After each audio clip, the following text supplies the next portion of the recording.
Okay, so the topic that now we are going to start is going to be SQL. ठीक है, एक बार यहाँ पे हम फॉन्ट साइज बढ़ा लेते हैं।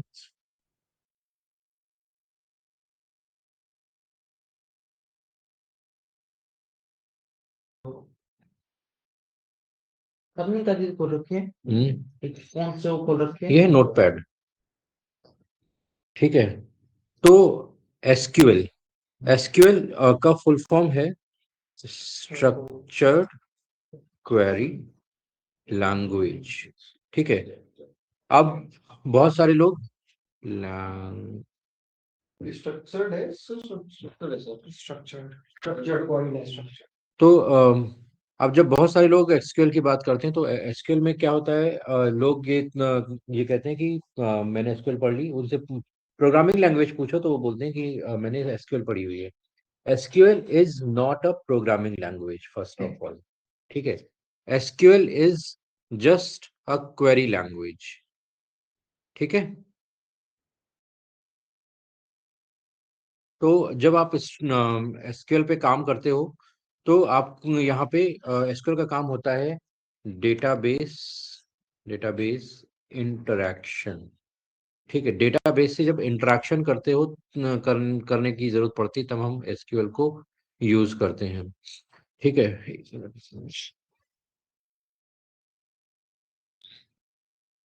माउस नहीं चल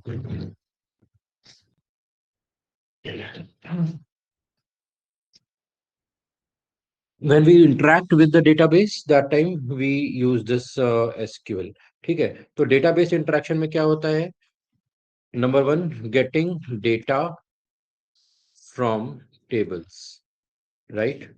then interacting between multiple tables.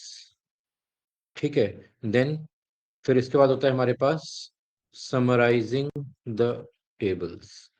ठीक है, देन इसके इसके अलावा होता है कि जैसे हमें new operations over the table.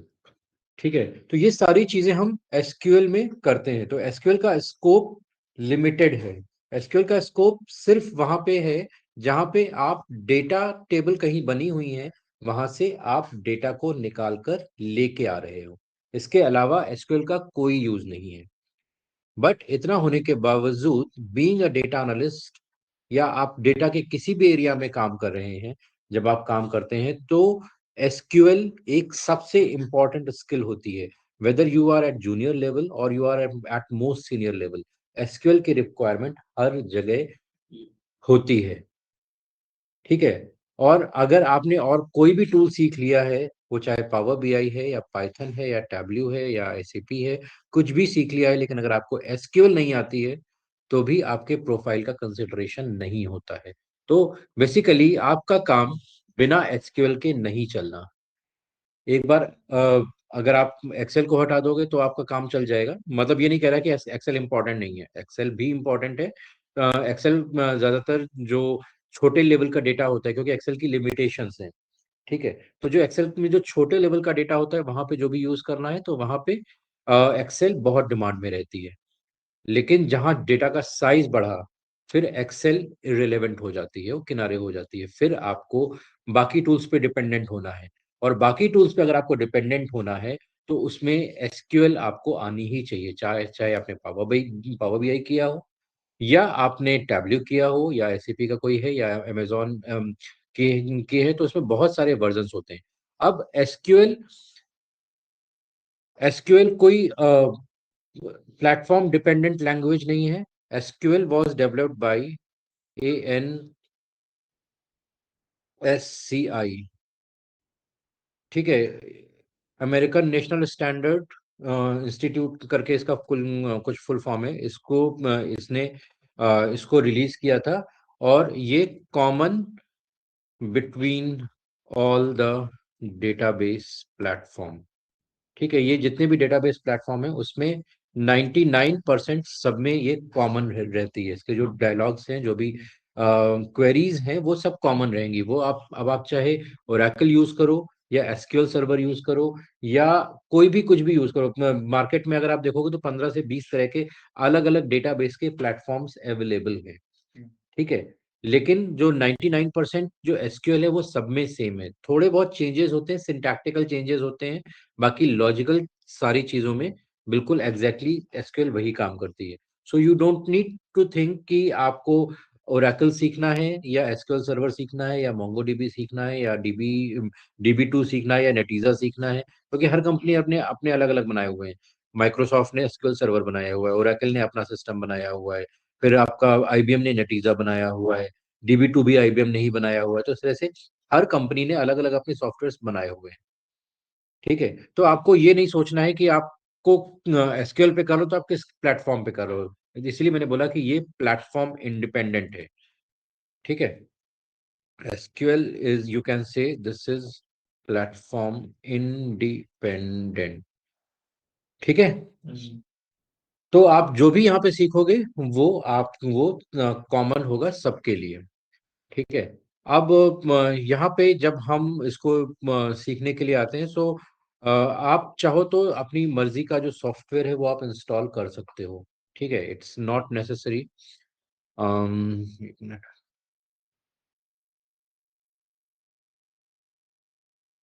Share नहीं किया मैंने।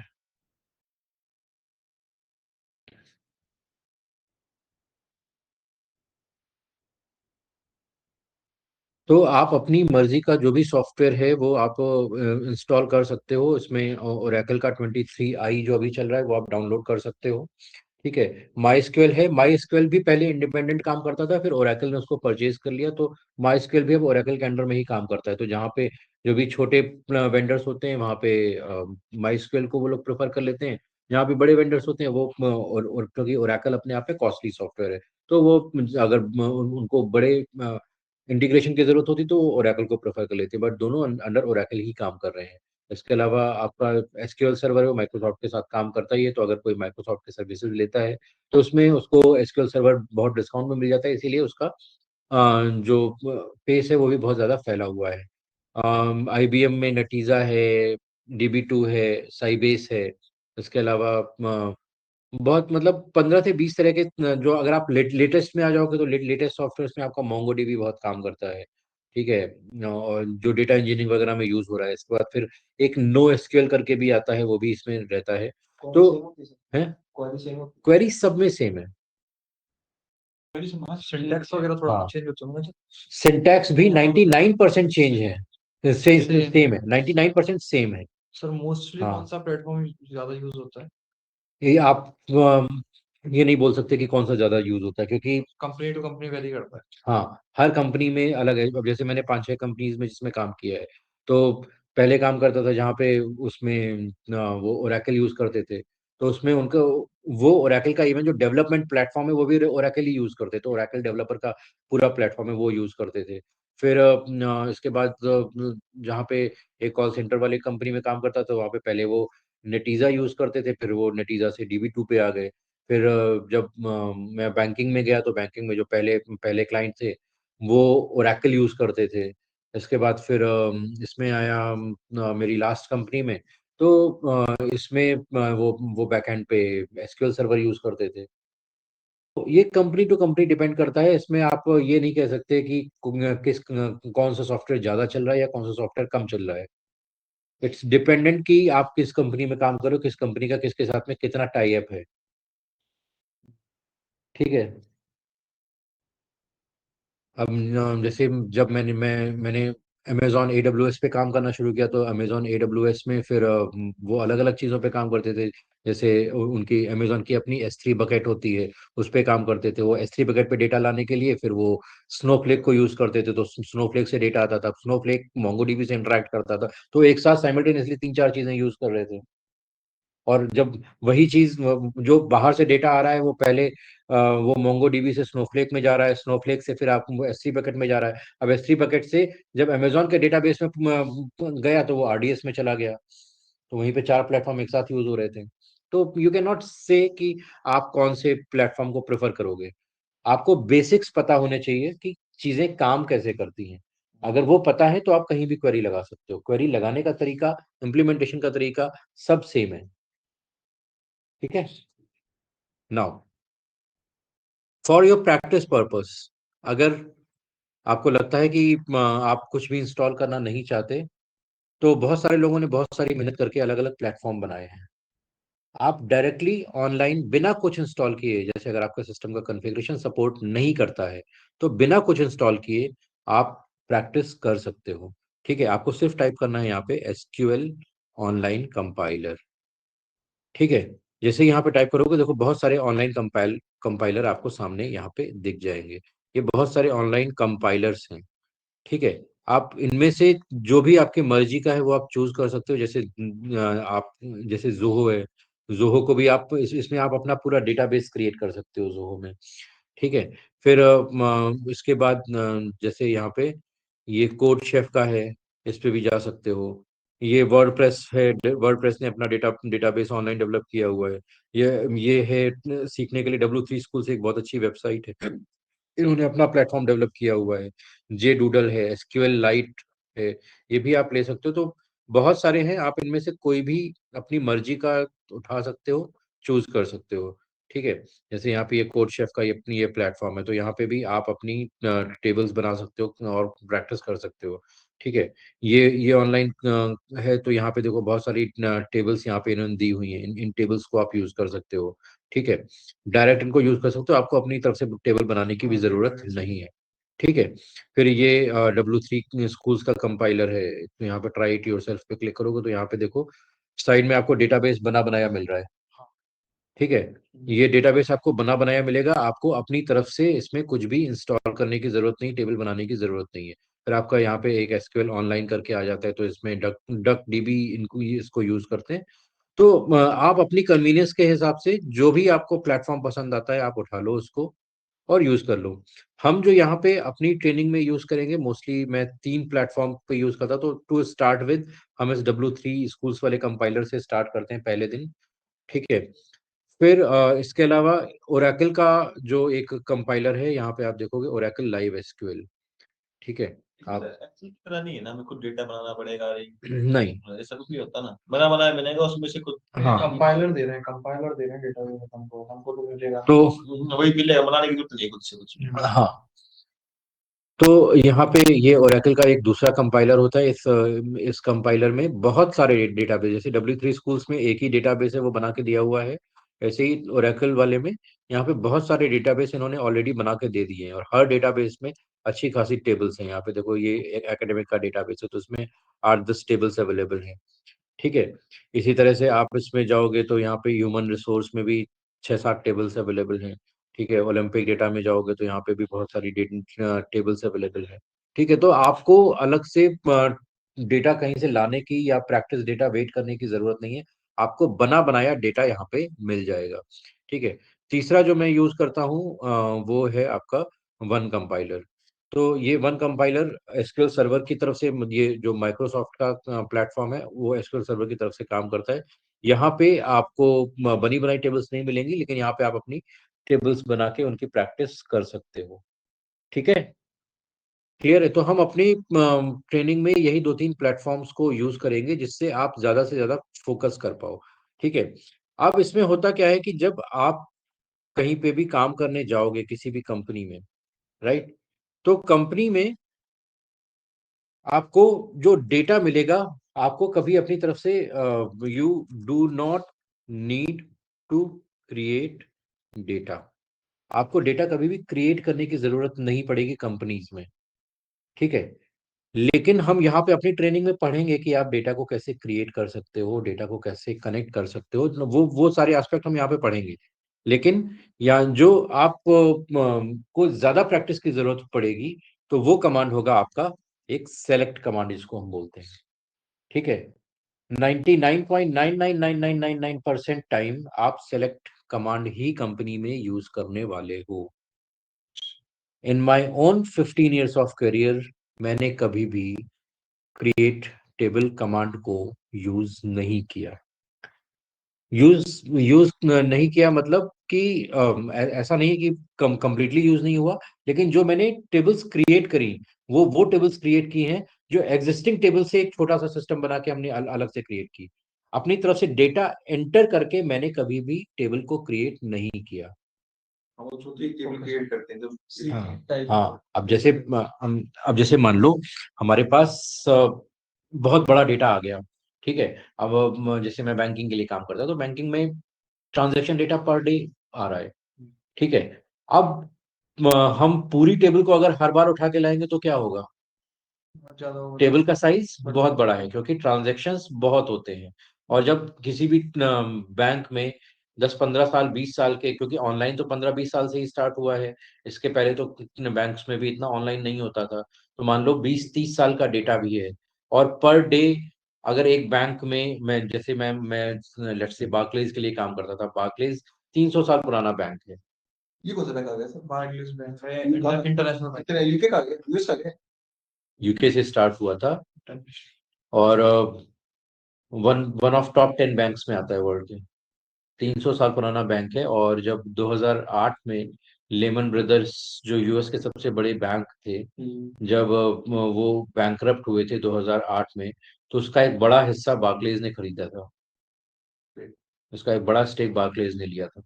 तो मतलब लेमन ब्रदर्स को फिर सेव करने वाले दो ही लोग थे, एक था वॉरेन बफेट और दूसरा बार्कलेज। तो बार्कलेज सोच लो कितना बड़ा बैंक होगा फिर। नहीं बार्कलेज है। ठीक है। और आज भी अगर आप यहाँ पे जाते हो कहीं भी कंपनीज में जो बड़े बड़े प्लेटफॉर्म पे बड़े बड़े बैंकों में जो बड़े पोस्ट पे लगे हुए हैं ना, उन्होंने कभी ना कभी बार्कलेज में काम किया होगा। वो इतना बड़ा बैंक है वो। ठीक है। और स्टैंडर्ड वाइज भी बहुत अच्छा बैंक है। जो सबसे पहली जो एटीएम मशीन और एटीएम कार्ड लॉन्च किया था वो भी बार्कलेज ने ही लॉन्च किया था वर्ल्ड में। ठीक है। इसलिए इंडिया का कोई बैंक नहीं आता वर्ल्ड के टॉप इंडिया में। टॉप टॉप टॉप 50 में नहीं आता है। एसबीआई सबसे बड़ा है, वो 55th नंबर पे आता है। हाँ 55। ट्रांजेक्शन तो बहुत फिनिश की इंडिया में भी बढ़वा दिया, बंदा बैठा रहे पेट्रोल मेरे को हो गया मेरे साथ कहीं ट्रांजेक्शन फेल, काफी बार होगी फेल, सर्वर डाउन है, 12 घंटे लग गए मेरे तो। अब ये 2-3 साल पहले का बता रहा हूँ, हो सकता है अब और पीछे चला गया हो। पीछे गया और आगे तो ठीक है। सो अब एचडीएफसी है वो इंडिया का नहीं है, एचडीएफसी तो अब ओके, जोक्स अपार्ट। सो अब मान लो आप बैंक के ट्रांजैक्शन डेटा पे काम कर रहे हो। अब ट्रांजैक्शन डेटा बहुत बड़ा होता है क्योंकि हर सेकंड मिलियंस ऑफ ट्रांजैक्शंस हो रहे होते हैं। तो अगर आप पूरी टेबल पे एक साथ काम करोगे तो क्या होगा? सिस्टम है वो सर। सिस्टम हैंग हो जाएगा, आप पूरी टेबल को तो इंपोर्ट नहीं कर सकते। ठीक है। तो क्या होगा? है इसकी भी कोई वैल्यूज में लिमिट होती है एसक्यूएल में। किसकी? नहीं, एसक्यूएल की वैल्यूज में कोई लिमिट नहीं होती, टेबल्स कितना भी स्टोर कर सकती हैं। तो इतना नहीं, हाँ 10 लाख कुछ 10 लाख कुछ है हाँ तो हाँ। इसमें नहीं है। नहीं, इन सब की कोई लिमिट नहीं होती। केवल एक्सेल की लिमिट है, बाकी एसक्यूएल में आप करोड़ों के डेटा को भी स्टोर कर सकते हो, millions billions of data store कर सकते हो। अगर वहां पे लिमिट लेके आएंगे तो फिर तो काम हो गया उनका। ठीक है। तो अब मान लो जैसे बड़ी ट्रांजैक्शन टेबल है। अब ट्रांजैक्शन टेबल पे आपको एनालिसिस करनी है कि पिछले एक साल में हमारे पास फ्रॉड ट्रांजैक्शन कितने थे। ठीक है। तो अब इसके लिए अगर आप पूरी टेबल पे क्वेरी मारोगे तो काम नहीं होगा। क्यों? क्योंकि पूरी टेबल बहुत बड़ी है। ठीक है। तो आपको क्या करना होगा, पहले उस टेबल से उसका एक छोटा सा पोर्शन आपको बाहर निकाल के लाना होगा, उसको एक दूसरी टेम्परेरी टेबल में स्टोर करना होगा, और फिर आप उस पर जितना चाहें आप खेल सकते हो। ठीक है। सो दैट्स हाउ आपको क्रिएट टेबल वहां पे यूज करनी पड़ती है कि create table name as, then उसके अंदर हम सेलेक्ट क्वेरी डालते हैं। तो सीडी होगा है? ना कॉमन हाँ, वो कॉल टेबल एक्सप्रेशन होता है, तो वो हम बाद में पढ़ेंगे, लास्ट में पढ़ेंगे। तो वो कैसे क्वेश्चन अभी मैं बेसिकली ये बता रहा हूँ कि ऐसा नहीं कि मैंने क्रिएट टेबल यूज नहीं किया, क्रिएट टेबल यूज होता है, लेकिन वहां पे जहां पे हमें एक बड़ी टेबल से छोटी टेबल बनानी हो, एक नई टेबल फ्रेश मैंने कभी नहीं बनाई अपने ऑनलाइन अपने डेटा एनालिस्ट के करियर में। ठीक है। तो वैसे हम उन चीजों को भी पढ़ेंगे, क्योंकि वो भी कंसेप्चुअल वाइज वो इम्पोर्टेंट है कि टेबल्स आपकी कैसे कनेक्ट होगी। तो हम उन सारी चीजों को पढ़ेंगे। अभी जो हम स्टार्ट करते हैं, जो हम अपनी पहली प्रैक्टिस क्या है, मतलब सामने सामने।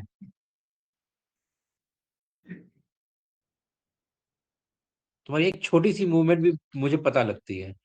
तुम कितनी देर से फोन पे खेल रहे हो ये भी मुझे पता है। मैं तो खेल रहा हूँ। तुम्हारी नहीं, इसकी बात कर रहा हूँ। कैमरा लग रहा है। केवल से कॉल कर रहा कैमरा चल नहीं रहा, सब देखा कर रहे हैं। ठीक है। सो क्या बता रहा था मैं? हाँ, तो यहाँ पे जब हम अभी जो अपना यहाँ पे काम स्टार्ट करेंगे, तो हम उसमें देखेंगे कि हम कैसे टेबल से डेटा निकाल सकते हैं। ठीक है। तो चलो एक क्वेश्चन। हाँ। जैसे आपने भी जो एसक्यूएल है सर, हम्म। सर उसमें सर ये कैरेक्टर वेरी होता है क्या सर? जैसे सिर्फ है ना कैपिटल लेटर्स लिखने हैं, या फिर दोनों लिख सकते हैं? फर्स्ट लेटर को कैमल केस लिख सकते हैं? सारी चीजें चलती हैं। आप इसमें ऐसा कोई रिस्ट्रिक्शन नहीं है कि आपको स्मॉल लिखना है या कैपिटल लिखना है। एसक्यूएल में कहीं भी ऐसी लिमिटेशन नहीं है। ये सर ये पूरा फुली है ना कैपिटल है, तो सर इसको अपन जैसे फर्स्ट लेटर कैपिटल। देखो, तो अलग अलग कंपनीज में जैसे जब आप कोड करने जाते हो ना, तो जो आपका सीक्वल है उसके तरफ से ऐसा कोई स्टैंडर्ड डिफाइन नहीं है कि आपको उसको कैपिटल में लिखना है या स्मॉल में लिखना है। लेकिन बहुत बार क्या होता है कि आप अपने डेटा को या कोड को स्ट्रक्चर्ड करने के पर्पज से क्वेरी, जिससे आपकी बेटर रीडेबल क्वेरी हो, वो करने के लिए आप अपने कुछ रूल्स डिफाइन करते हो। ठीक है। बहुत बार अब जैसे मान लो हम प्रोग्रामिंग करने जाते हैं, तो प्रोग्रामिंग करने में क्या होता है कि बहुत सारी प्रोग्रामिंग लैंग्वेज है, तो उसमें आप सारी चीजें एक ही लाइन में लिख दो तो भी वो एग्जीक्यूट हो जाएंगी। ठीक है। लेकिन जब आप दोबारा पढ़ोगे तो क्या उसको आप उसको कितनी तेजी से समझ पाते हो, ये डिपेंड करेगा कि आपने किस स्ट्रक्चर में कोड बनाया है। ठीक है। जैसे मान लो एक शॉप है। ठीक है, एक मेडिकल की शॉप है। मेडिकल की शॉप में मेडिकल वाले का सामान आया, अब अलग अलग गत्तों में सामान आया, उसने क्या किया, ऐसे ही बस पहले सामान सारा जमीन पे गिरा दिया, उसके बाद थोड़ा उठा के इधर भर दिया, थोड़ा उठा के उधर भर दिया, थोड़ा उठा के उधर भर दिया। उधर डब्बे में। ठीक है। तो अब क्या होगा कि अगर मान लो कोई उससे दवा मांगने आया कि मुझे पैरासीटामोल चाहिए, तो क्या करेगा? अब उसको पता नहीं कि कहाँ पे क्या चला गया, तो देखेगा कि यहाँ पे तो नहीं है, कहीं यहाँ पे तो नहीं, कहीं यहाँ पे तो नहीं है। लेकिन वो ऐसा तो नहीं करता है ना। वो क्या करता है, एक स्ट्रक्चर बनाता है कि भाई डायबिटीज की दवाएं यहाँ पे है, हार्ट वाली दवाएं यहाँ पे है, ब्लड वाली दवाएं यहाँ पे हैं, जनरल ईएनटी की दवाएं यहाँ पे हैं, कफ कोल्ड की दवाएं यहाँ पे है। और जैसे ही आप उस दवा मांगोगे, वो डायरेक्ट वहीं पे जाएगा, वहां से दवा निकालेगा और आपको दे देगा। ठीक है। So that's what is structure. जब आप कुछ किसी चीज को स्ट्रक्चर में फॉलो करते हो, तो उसको एक्सेस करना, समझना, एडिट करना, चेंज करना आसान हो जाता है। अगर आप स्ट्रक्चर फॉलो नहीं करते हो तो फिर क्या होगा? ये सब मैशअप हो जाए, सब कुछ मैशअप ही हो जाए। सारी चीजें मैशअप हो जाएगी, क्रैश हो जाएगी। ठीक है, आपका सिस्टम सही से काम नहीं करेगा। सिस्टम क्यों बनाया जाता है? सिस्टम इसलिए बनाया जाता है कि जिससे हम अपने रिसोर्सेज को मैक्सिमम यूटिलाइज कर पाए। ठीक है, हमारा टाइम वेस्ट ना हो। ठीक है।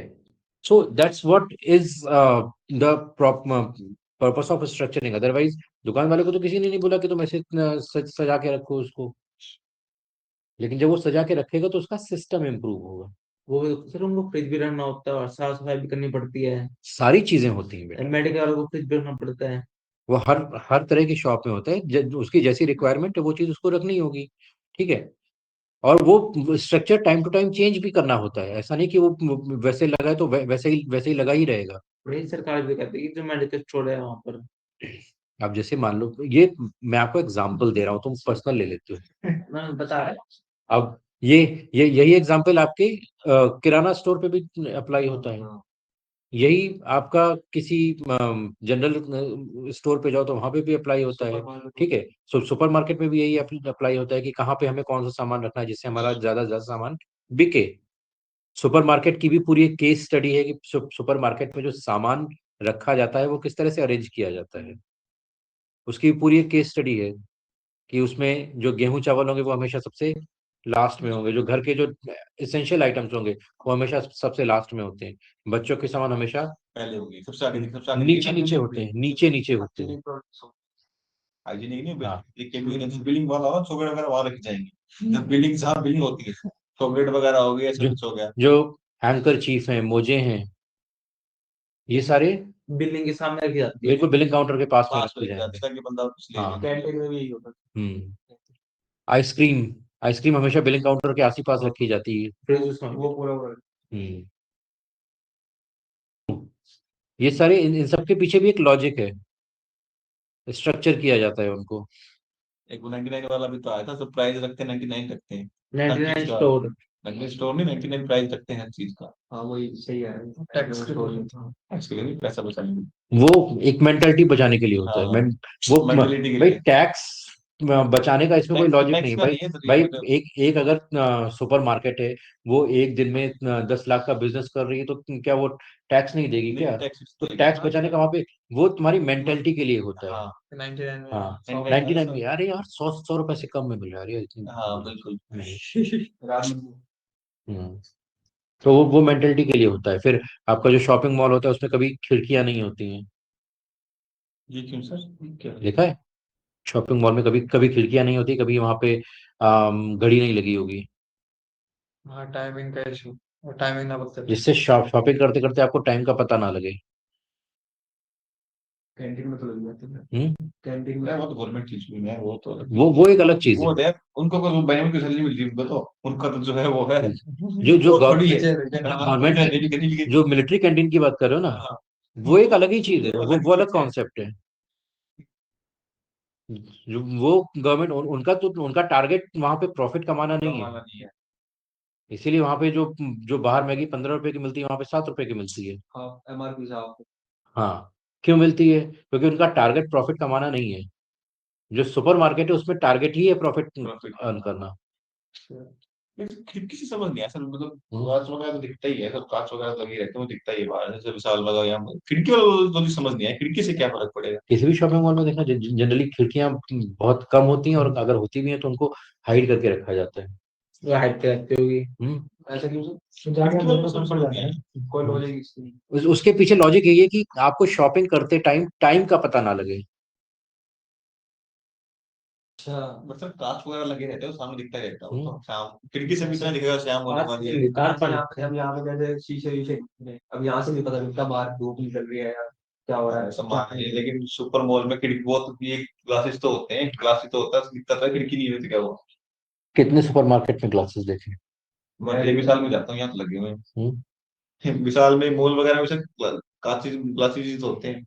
नहीं अंदर साइड को नहीं होते हैं भाई, अंदर side नहीं गेट होते, की साइड ही होते हैं, जितने भी होते हैं अंदर नहीं होते हैं। अंदर कहाँ होता है वो हाँ। तो सीढ़ी मिलेगी आपको एंट्रेंस।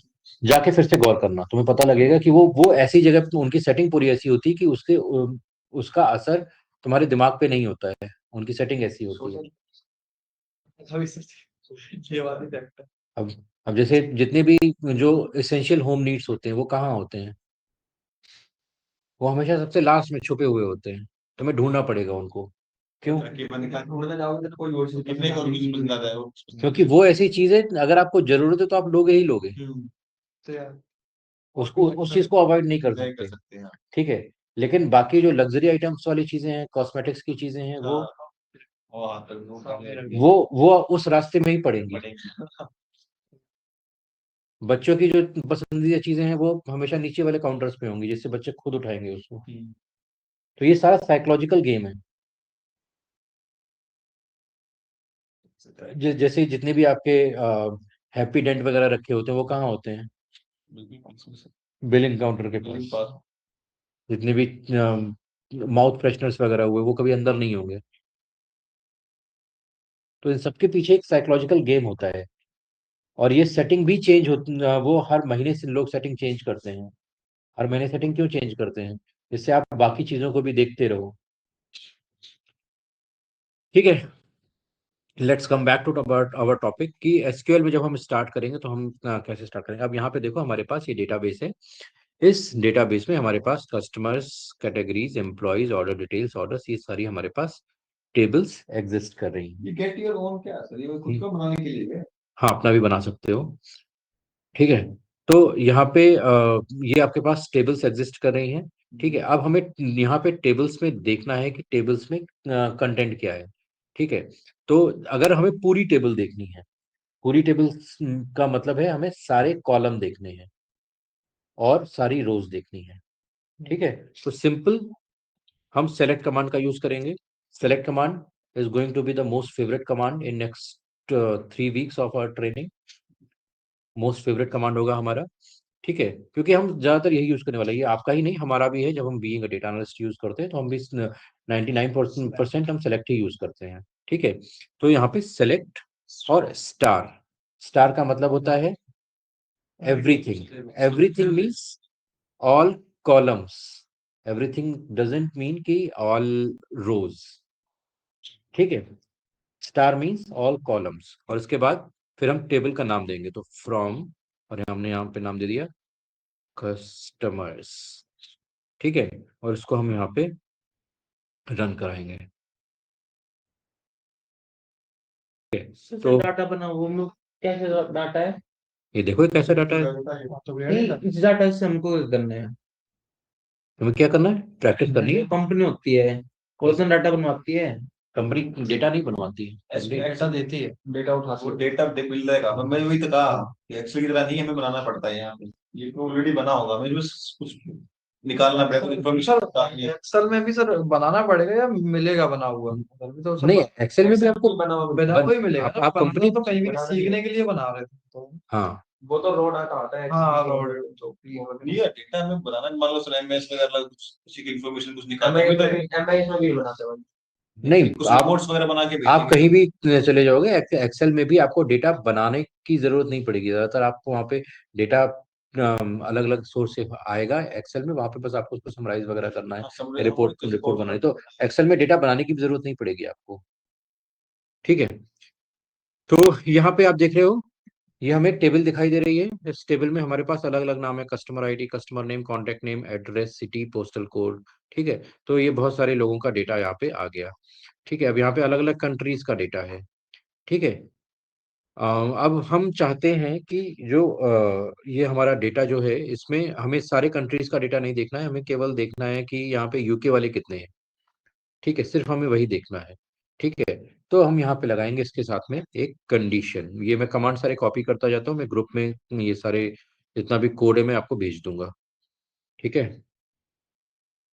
अब यहाँ पे हमें कंडीशन लगानी है कि जो हमारा डेटा है उसमें यूके के बंदे कौन कौन से हैं। अभी यहाँ पे नंबर ऑफ रिकॉर्ड्स 91 आ रहे हैं यहाँ पे। ठीक है, और यहाँ पे कंट्री, अलग अलग कंट्री का डेटा है, हमें देखना है कि यूके से कौन कौन है। तो हमने यहाँ पे साथ में दिया from, sorry where, where country, country is equal to UK. Sir ठीक है, सेमीकोलन यूज नहीं होता इसमें? यूज होगा, शुरुआत में लिखे थे सॉरी यहाँ पे सिंगल कोट्स लगेगा इसमें, इसमें ज्यादातर सिंगल कोड ही लगेगा हर जगह। ठीक है, यहाँ पे हमने दिया, तो यहाँ पे आप देखो केवल यूके का डेटा आ गया। टोटल नंबर ऑफ रिकॉर्ड्स कितने आ गए, 7, और यहाँ पे कंट्री यूके।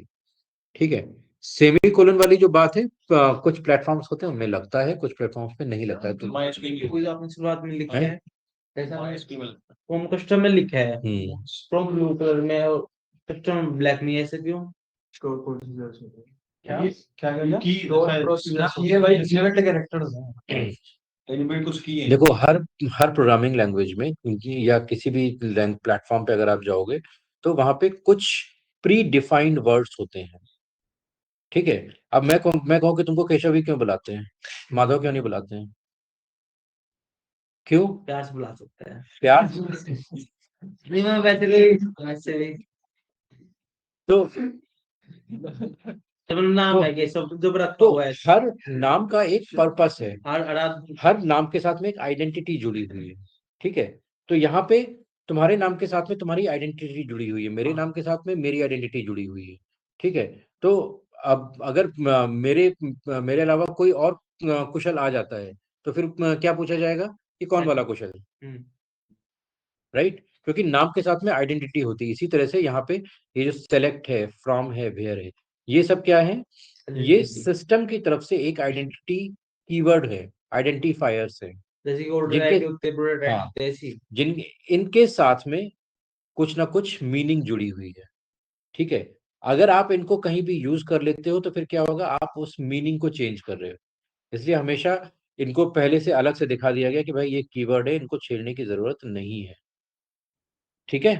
जैसे एक्सेल में फॉर्मूला होते हैं इनबिल्ट। ठीक है, ये समझ में आ गया? कोई डाउट? अब यहाँ पे हमें लेट से फाइंड आउट करना है कि जो कंट्री है वो तो यूके है और जो सिटी है वो लंदन होना चाहिए। ठीक है, तो यहाँ पे आप साथ में दूसरी कंडीशन भी लगा सकते हो। तो दूसरी कंडीशन यहाँ पे हम लगा सकते हैं, and city is equal to London. यहाँ पे सिंगल कोड में लंदन। ओके, और हम यहाँ पे इसको रन कराएंगे। तो अभी यहाँ पे देखो 6 आ गए, केवल लंदन वाले आ गए। ठीक है, अब यहाँ पे लेट से मैं लंदन का एल स्मॉल कर देता हूँ मैं। ठीक है, और इसको हमने यहाँ पे रन कराया तो भी इसने यहाँ पे इसको आइडेंटिफाई कर लिया। ठीक है, यहाँ पे मैं किसी को भी, मैंने वेयर को लेट से मैंने पूरा कैपिटल कर लिया तो भी वो आ जाएगा। ठीक है, तो यहाँ पे कोई ऐसा चक्कर नहीं है कि आपको ये जैसा वर्ड वैसे जैसा जैसा है वैसा ही लिखना है। वो उसको हाँ, केस के अकॉर्डिंग वो अपने आप को वो मैनेज कर लेगा। केस सेंसिटिविटी यहाँ पे नहीं है।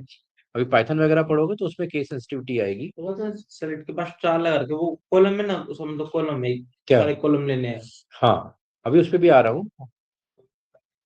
ठीक है, अभी यहाँ पे क्या आ रहा है कि यहाँ पे जितनी भी टेबल में जितने भी कॉलम है सारे कॉलम आ रहे हैं। लेट से हमें सारे कॉलम नहीं चाहिए।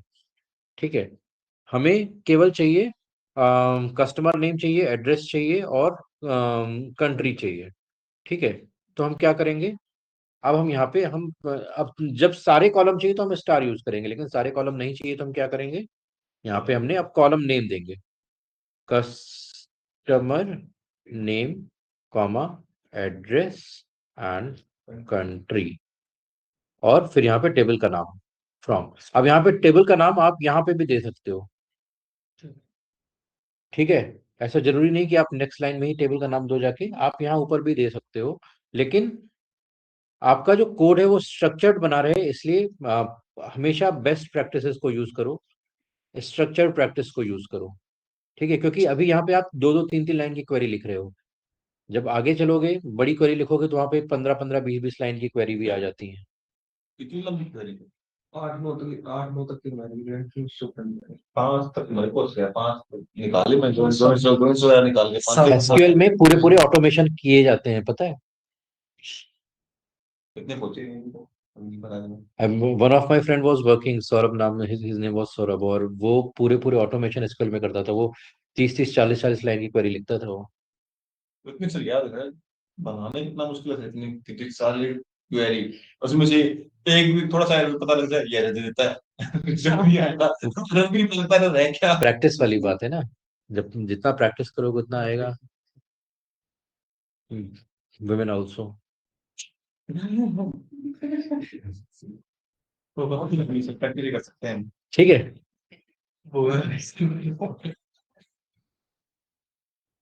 तो यहाँ पे अभी देखो हमने यहाँ पे कस्टमर नेम, एड्रेस और कंट्री का नाम दिया। तो अभी आप यहाँ पे अभी देखो नंबर ऑफ रिकॉर्ड्स 91 है। अब यहाँ पे नंबर ऑफ रिकॉर्ड्स 91 क्यों आ रहे हैं, क्योंकि हमने वेयर कंडीशन नहीं दी है। हमने वेयर कंडीशन, कॉलम तो उतने ही है, हमने कोई बीच में हाँ सेलेक्ट करना क्या है। हाँ, तो हमने वेयर कंडीशन नहीं दी है तो इसने सारी रोज को यहाँ पे दिखा दिया। और ओवरऑल यहाँ पे कस्टमर नेम, एड्रेस और कंट्री, जो कि भी 6-7 कॉलम आ रहे थे, अब 3 कॉलम ही हमारे पास आ रहे हैं। तो ये रो की मैंने दिखा रहा है 91 ये तो कॉलम है। कॉलम 91 थोड़ी है रो क्या? ना ना ना, ये रो की वैल्यू। रो की वैल्यू नंबर ऑफ कॉलम तो 3 ही है। रिकॉर्ड्स। फिर कस्टमर एड्रेस और कंट्री निकाली ना तुम। हाँ वो इसमें मतलब एंट्रीज है कि रो हाँ तो होगी हाँ, रो ही तो ऐसे कॉलम थोड़ी।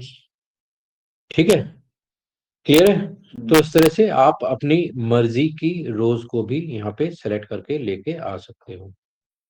ठीक है, कोई डाउट? ठीक है, ऐसे कोई कोई दूसरी टेबल देखना हो तो दूसरी टेबल भी देख सकते हो। तो जैसे सपोज हम यहाँ पे ऑर्डर की टेबल देखना चाहते हैं तो हमने यहाँ पे डाल दिया सेलेक्ट स्टार फ्रॉम ऑर्डर्स। ठीक है, और यहाँ पे इसको एग्जीक्यूट कराओ। तो अब सिलेक्ट करने की नहीं पड़ती मतलब माउस से पूरा कितना रन कराना है सब कुछ। तो ये पूरी कर ही लेता नीचे। ये पूरा जितना जो भी यहाँ पे लिखा होगा उसको पूरा उतना ही पूरा ले लेगा। ठीक है। तो यहाँ पे अब देखो, यहाँ पे हमें 196 रिकॉर्ड्स यहाँ पे दिखाई दे रहे हैं। ठीक है, तो 196 रिकॉर्ड्स में हमारे पास ऑर्डर आईडी है, कस्टमर आईडी है, एम्प्लॉय आईडी, ऑर्डर डेट है, शिपर आईडी। ठीक है, अब इसमें हमें लेट्स से केवल कस्टमर आईडी चाहिए, तो हमने ले दिया customer ID comma employee ID comma shipper ID. ये तीन हमने यहाँ पे लिए और हमने इसको रन कराया। ठीक है, तो यहाँ पे हमारे पास ये कस्टमर आईडी, एम्प्लॉय आईडी और शिपर आईडी, ये तीनों आ गई यहाँ पे। ठीक है, तो जिस तरह से भी आप यहाँ पे करना चाहोगे वहाँ यहाँ पे आप कर सकते हो। अब हमें शिपर आईडी यहाँ पे लेट से अभी हमारे पास 1 2 3 शिपर आईडी है, हमें केवल शिपर आईडी 1 चाहिए। ठीक है, तो यहाँ पे हम कंडीशन डाल देंगे, तो यहाँ पे पहले तो where is filtering, where filtering ही है और कुछ नहीं है। ठीक है, तो यहाँ पे where shipper ID is equal to 1। ठीक है, तो यहाँ पे हमने इसको रन कराया। अभी आप देखोगे तो यहाँ पे हमारे पास जस्ट 54 रिकॉर्ड्स आ रहे हैं और शिपर आईडी हमारे पास 1 आ रही है।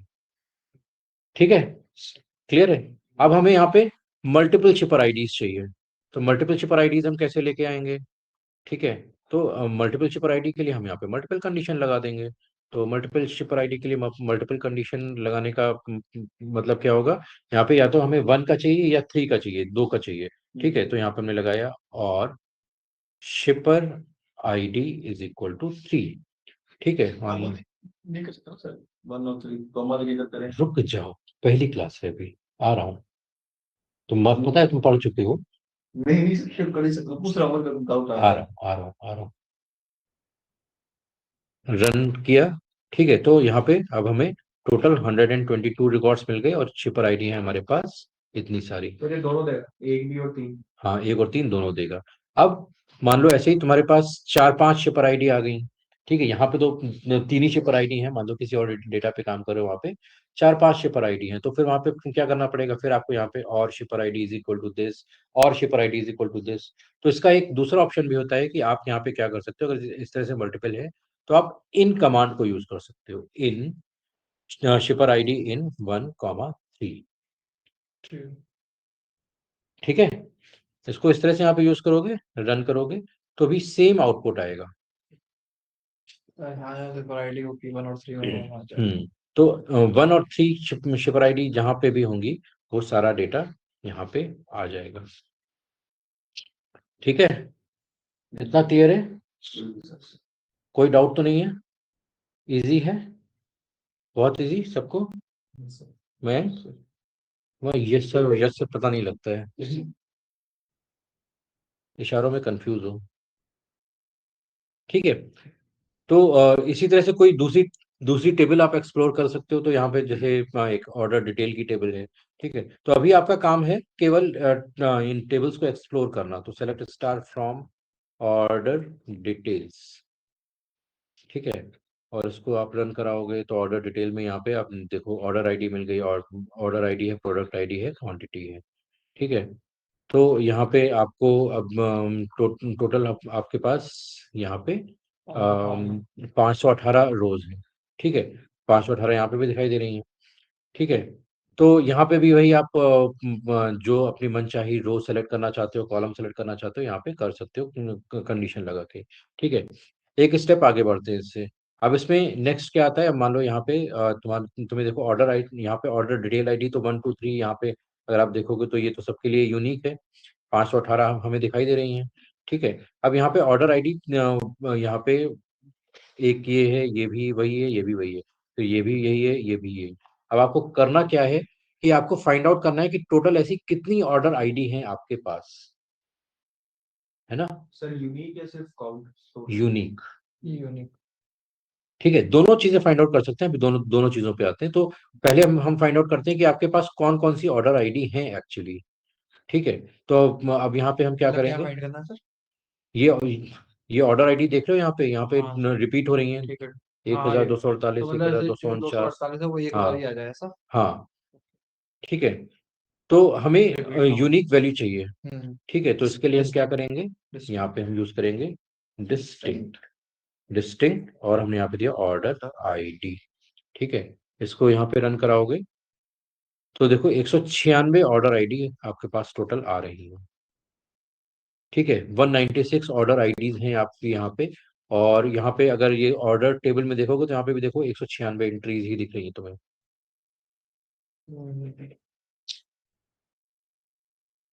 समझ गए।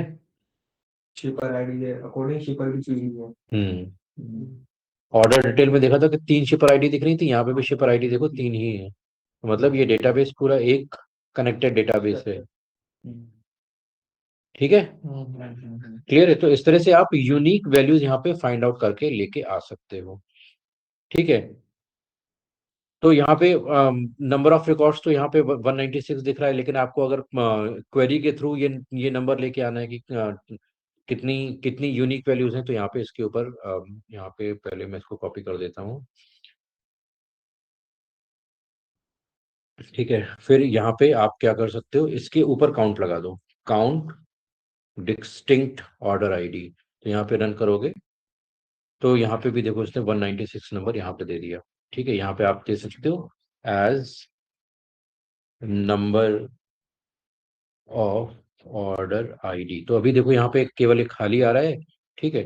जब यहाँ पे हमने यहाँ पे एज करके दे दिया तो अब यहाँ पे रन स्क्रॉल करोगे तो यहाँ पे इसका एक नाम आ गया, एक वेरिएबल का नाम। ठीक है। तो इस तरह से आप अपने नाम भी यहाँ पे असाइन करके दे सकते हो, ठीक है। कोई डाउट, समझ में आ रहा है, बिल्कुल सर। इजी है। एज नंबर, अच्छा एज डाल देते हैं तो वो एलियास बन जाता है ना। As alias is different thing, alias is completely different, this is not alias। डाल दो सर, उसका नाम वही आ जाएगा ना। हाँ, ये जब हमें न्यू नेम बनाने होते हैं, ठीक है। सो ये तो आउटपुट ही टेम्परेरी है, तो नेम नेम कैसे परमानेंट हो सकते हैं। हाँ, अगर आप इसको किसी टेबल में स्टोर कर रहे हो तो वो जो टेबल क्रिएट होगी वहां पे उस कॉलम का नाम ये परमानेंट हो जाएगा, ठीक है। अभी देखेंगे उन चीजों को आगे देखेंगे। तो यहाँ पे मैं लिख भी देता हूँ कि as used to give a temporary name to the column, ठीक है। हम कॉलम को एक नाम दे रहे हैं, ठीक है, क्योंकि अभी जब हमने यहाँ पे नहीं दिया था तो यहाँ पे कुछ भी नाम नहीं आ रहा था, ठीक है। इतना समझ में आ रहा है, ठीक है। आपको किसी भी टेबल में काउंट करना है तो कि हमारे पास कितने नंबर ऑफ रिकॉर्ड्स हैं, जैसे बहुत बड़ ये तो आपका एक टेम्परेरी प्लेटफॉर्म है जहाँ पे सारी चीजें उन्होंने आपकी सहूलियत के लिए सीखने के पर्पज से बता दी हैं। लेकिन ज्यादातर जब आप एसक्यूएल सर्वर पे या ओरेकल पे यूज करोगे जाके तो वहां पे फिर आपको ये पता नहीं लगेगा कि इस टेबल में कितने रिकॉर्ड्स हैं, ठीक है। तो वो चीज फाइंड आउट करनी, तो आप वहां पे अगर किसी टेबल में कितने रिकॉर्ड्स है फाइंड आउट करने हैं, सिंपल आपको क्या करना है, select count star from table name, जो भी टेबल नेम कहीं नेम है आप डिफाइन कर सकते हो। तो लेट्स से हमने यहाँ पे डिफाइन कर दिया ऑर्डर्स, ठीक है। तो यहाँ पे आपको 196, ठीक है। यहाँ पे आप नाम दे सकते हो एज नंबर ऑफ रिकॉर्ड्स। तो बहुत बार होता है कि आपको जब लूप वगैरह चलाने होते हैं तो उसमें नंबर ऑफ रिकॉर्ड्स के टेबल में कितने नंबर ऑफ रिकॉर्ड्स हैं वो हमें फाइंड आउट करने होते हैं, तो उसके लिए हम यहाँ पे इसको यूज कर सकते हैं, ठीक है। कोई डाउट इसमें। तो आप बता दें नंबर ऑफ से क्या मतलब है, हम्म तो आप बता दें नंबर ऑफ हम्म उससे क्या होता है।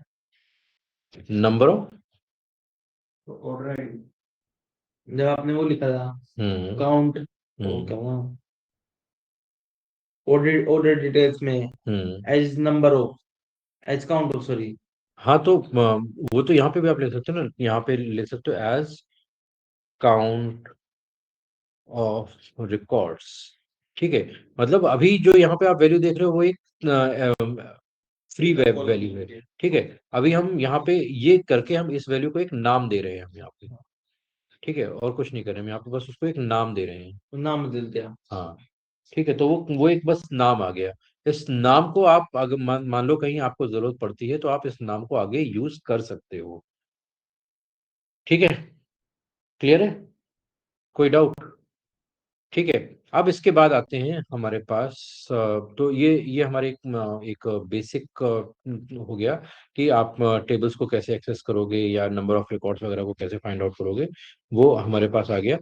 इसके बाद जो नेक्स्ट आता है कि आप डेटा में एग्रीगेशन कैसे क्रिएट करोगे, एग्रीगेशन इन डेटा। ठीक है, तो एग्रीगेशन का मतलब क्या होता है? एग्रीगेशन क्या होता है? एग्रीगेट कौन नहीं थे? दो जो बेसिक मैथमेटिकल कैलकुलेशंस होते हैं, just that minus is arithmetic calculation नहीं, बेसिक कैलकुलेशन, जैसे सम करना है, काउंट करना है, ठीक है, मिन फाइंड आउट करना है, मैक्स फाइंड आउट करना है, एवरेज फाइंड आउट करना है, ये जो बेसिक मैथमेटिकल कैलकुलेशन होते हैं। ठीक है, ये 5 ही होते हैं ना, कुछ और हाँ, बेसिक मैथमेटिकल कैलकुलेशन में 5 ही होते हैं। अगर आप एक्सेल में भी जाओगे तो जो बेसिक कैलकुलेशन में यहाँ पे अगर आप देखोगे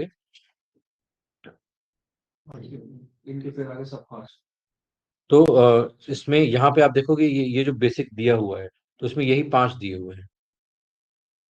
ओके, सारे पे एडवांस में पहुंच जाते हैं। हाँ, इसके आगे फिर स्टैंडर्ड डेविएशन, सामने स्टैंडर्ड डेविएशन निकालोगे, मैथ वो स्टैटिस्टिकल कॉन्सेप्ट हो जाएगा। मीन तो एवरेज ही होता है, मीडियन स्टैटिस्टिकल कॉन्सेप्ट में आ जाएगा, तो वो सारे स्टैटिस्टिक्स के पार्ट में चले जाते हैं।